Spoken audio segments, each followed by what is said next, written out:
आमच्या हिंदू जागरणच्या सर्व सहकार्यांना मी मनापासून तुमचं अभिनंदन करतो की तुम्ही ज्या पद्धतीने इथे वातावरण भगवामय तयार केलंय हे आता सुरुवात आहे।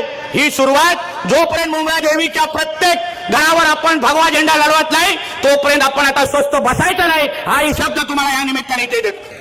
आणि मुलींना आणि महाराजांना सांगून चिंता करू नका, आम्ही इस्लामपूरचं पण ईश्वरपूर करून दाखवलंय, म्हणून मुंब्राचं पण मुंब्रा देवी करून दाखवणार, हा शब्द तुम्हाला मी इथे देऊन जाणार आहे। कोणी आम्हाला थांबू शकत नाही। तो जितुदीन बितुदीन तर आम्ही नाश्त्यासाठी खातो, काय चिंता करू नका, काय चिंता करू। त्याला बघितलं ना सभागृहामध्ये माफी मागायला लागली आणि बरं झालं फक्त सभागृहामध्ये भेटलं आणि अजून बरं झालं की मी मंत्री आहे, नाही तर परत घरी गेला नसता। तर छत्रपती शिवाजी महाराजांचा विषय आहे।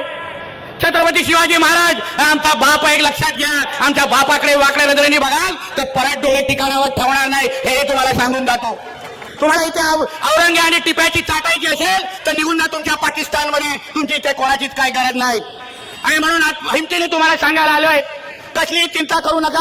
हा हिंदू राष्ट्र, हा आमचा महाराष्ट्र, हा आमचा मुंब्रा, ही आमची मुंब्रा देवी, ही तुमच्या इकडच्या हिंदू समाजाची आहे। तुम्ही अभिमानाने आणि छाती ठोक पद्धतीने इथे फिरा, आम्ही सगळेचे सगळेजण तुमच्या बरोबर आहोत, हाच विश्वास तुम्हाला मी आजच्या निमित्ताने देणार आहे।